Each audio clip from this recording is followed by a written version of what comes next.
একজন মহিলা ছোট একটা সন্তান, একমাত্র সন্তান, এখন তো সিট চলে বস্তুরা বেরিয়ে গেলে দেখা যায় গাড়ি যদি ভারী হয়, আগে যে টেম্পু ট্রাক্টর বলতো সেটা দিয়ে ধাক্কা দিয়ে দেখছেন না, আওয়াজ পুরো কান উঠে যায়, পুরো আওয়াজ।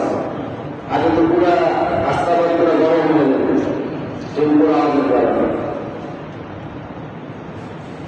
এই টেম্পু শব্দ এসে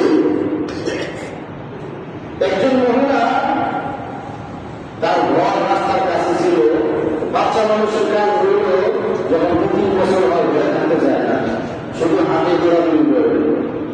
ওই বাচ্চা ঘর থেকে বাইরে হয়ে রাস্তায় চলে আসে। বাচ্চারা দেখবে রাস্তা পার হওয়ার সময় গাড়ি কোনো দেখে না, বড় বড় বাচ্চা গাড়ি থাকলে গাড়ির সঙ্গে লাভ দিয়ে করতে চায়।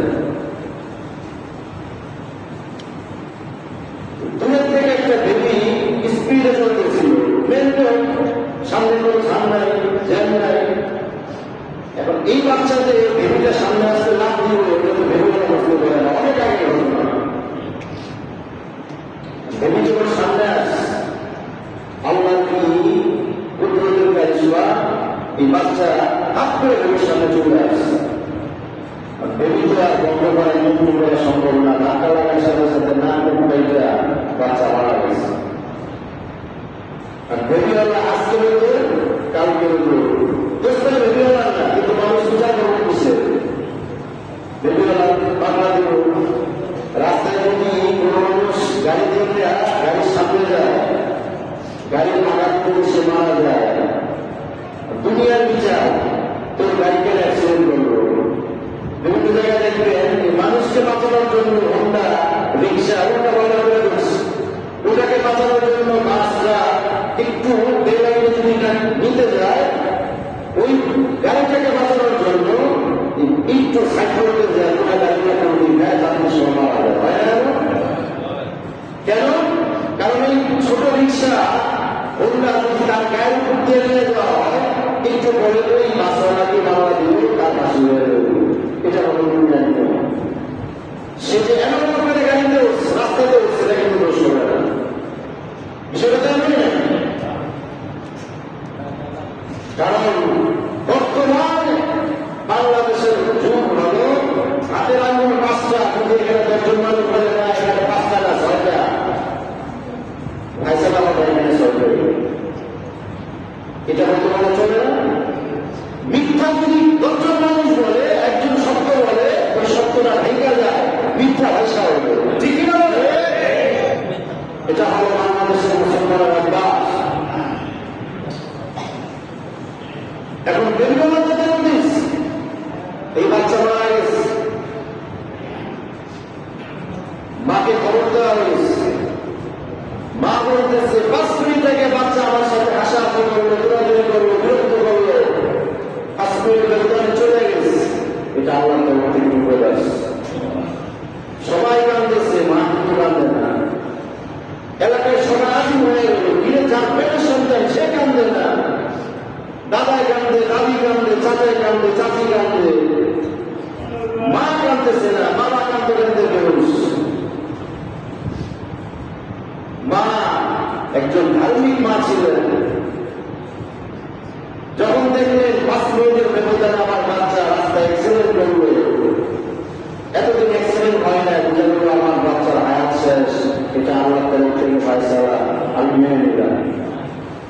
কান্দা বাদ দিয়ে বাচ্চাকে হাতে গোসল করে, কাপড় চোপড় করা, জানাজা হয়ে গেছে, দাফন দিয়ে দিস। মা তো মা, এখন আর বাচ্চার মা চোখের পানি রাখতে হাঁটতে পারে না, যায় না, আমার পয়সা দিতেছে। রব্বুল আলামিনের ওয়াদা হলো, তোমার যখন বিপদ আসবে তুমি বলবা ইন্না লিল্লাহি ওয়া ইন্না ইলাইহি রাজিউন। মানে বলো বিপদ আসার সাথে সাথে তুমি একজনকে ডাকবা, তিনি আওয়াজ করবেন, বিপদ আসলে তাকে ডাকবো, আওয়াজ করবেন। রব্বুল আলামিন বলতেছেন ওয়াবাশশিরিস সাবিরিন الذين إذا